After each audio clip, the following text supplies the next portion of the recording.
Good morning student. BA second semester education की class में हमारा आज का टॉपिक है वैदिक काल में स्त्री शिक्षा। ठीक है, तो आज हम पढ़ेंगे कि वैदिक काल में स्त्री शिक्षा की क्या स्थिति थी, वुमेन एजुकेशन।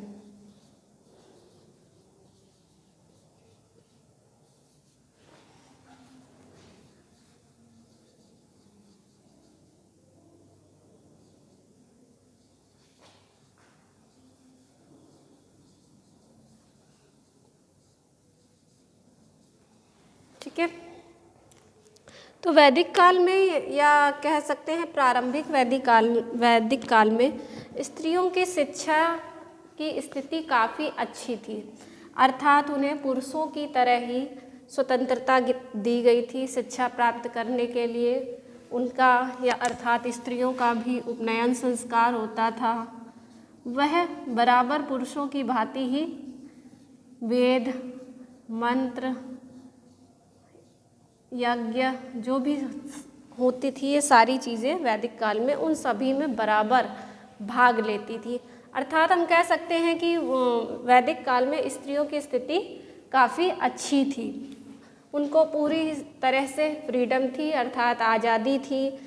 ऐसा कहा जाता है कि पुरुषों के समान अगर स्त्रियां वहाँ पर यज्ञ में भाग नहीं लेती थी या साथ में सहभागिता नहीं करती थी तो यज्ञ वो अधूरे माने जाते थे। लेकिन उत्तर वैदिक काल आते आते थोड़ी सी स्थिति गड़बड़ हो चुकी थी। गड़बड़ से तात्पर्य है कि उनको स्वतंत्रता कम दी जाने लगी थी। इस वैदिक काल में जो कुछ स्त्रियां थीं उनमें अपाला, विदुषी स्त्रियों के नाम है ये, अपाला, घोषा, गार्गी, मैत्रेयी,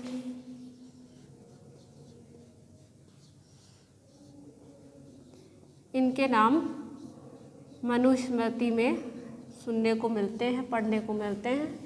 मनुस्मृति में इन विदुषी स्त्रियों के नामों का उल्लेख है।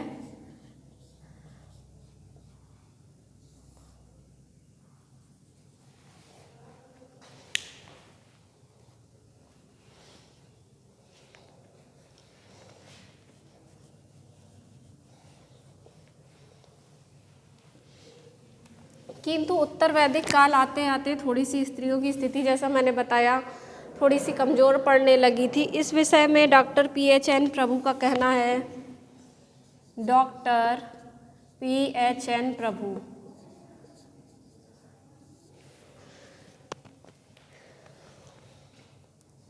कि भारत में हिंदू शिक्षा योजना का निर्माण केवल पुत्रों के लिए किया गया था, इसमें पुत्रियों के लिए कोई भी स्थान मालूम नहीं पड़ता है।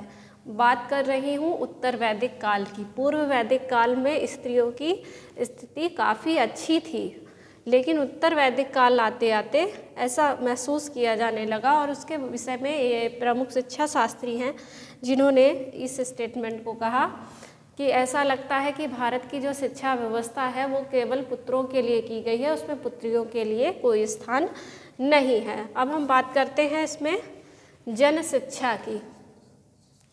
जन शिक्षा, जन शिक्षा यहाँ से तात्पर्य सामान्य लोगों के लिए शिक्षा, यानी कि जन शिक्षा की क्या स्थिति थी, सामान्य लोगों के लिए शिक्षा की क्या व्यवस्था थी। ये तो बात हो गई, स्त्री शिक्षा की बात कर ली हमने, वो जो शिक्षा के विषय में तो हम पढ़ ही रहे हैं, लेकिन और जो सामान्य लोग बचते हैं उनके शिक्षा की व्यवस्था कैसी थी। तो वैदिक काल में, पूर्व वैदिक काल में जन सामान्य की शिक्षा भी काफ़ी ठीक ठाक स्तर पर थी, मीन्स कह सकते हैं बहुत अच्छी नहीं थी। ठीक है, जिसमें कि मैंने बताया हुआ है ब्राह्मण, क्षत्रिय, वैश्य, इन लोगों को शिक्षा के लिए ज़्यादा अवसर प्रदान किए जाते थे, जबकि अन्य जातियों अर्थात जो शूद्र बचता है उसके लिए कम थे। लेकिन कुल मिलाकर हम निष्कर्ष यह निकाल सकते हैं कि बहुत ज़्यादा उपेक्षित नहीं थी। अब हम बात करते हैं सैनिक शिक्षा की। आपको याद होगा जब मैंने पाठ्यक्रम के विषय में आपको जानकारी दी थी तब मैंने बताया था कि सैनिक शिक्षा है, वाणिज्य शिक्षा है, पशुपालन की शिक्षा है, सैनिक शिक्षा। ठीक है, तो सैनिक शिक्षा के विषय में उल्लेख मिलता है कि ये लगभग सभी वर्ण के लिए दी जाती थी और ये शिक्षा गुरुकुल में ही प्रदान की जाती थी, ताकि बच्चा जब समावर्तन संस्कार ग्रहण करने के बाद जब बालक वापस गृहस्थ आश्रम की ओर आए तो वो किसी व्यवसाय को कर पाने में सक्षम हो। तो उसके लिए एक सैनिक शिक्षा का भी ऑप्शन था, जो कि सभी वर्णों के लिए लगभग उपलब्ध था। इसके अलावा हम बात करें वाणिज्य शिक्षा की, तो वाणिज्य शिक्षा की व्यवस्था भी लगभग सभी जातियों के लिए थी। ठीक है, वाणिज्य शिक्षा लगभग सभी जातियों के लिए थी। इसका उल्लेख हमें मनुस्मृति में कौटिल्य द्वारा मिलता है।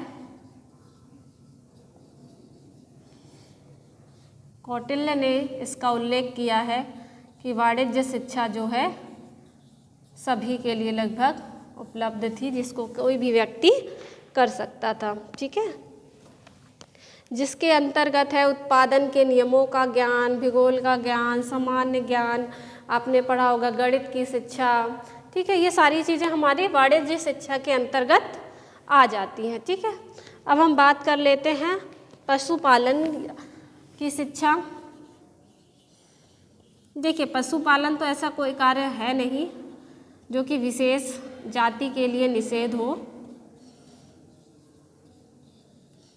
ठीक है, पशुपालन से तात्पर्य आप समझ रहे हैं, पशुपालन है ना, पशुओं का पालन करना। ठीक है, तो इसके लिए भी शिक्षा दी जाती थी और जो कि सभी वर्ण जातियों के लिए थी। लेकिन जैसा कि आपको मालूम है, वर्ण व्यवस्था के अंतर्गत कुछ कार्य ऐसे भी थे जो ब्राह्मण, क्षत्रिय, वैश्य और शूद्रों के अनुसार बांट दिए गए थे।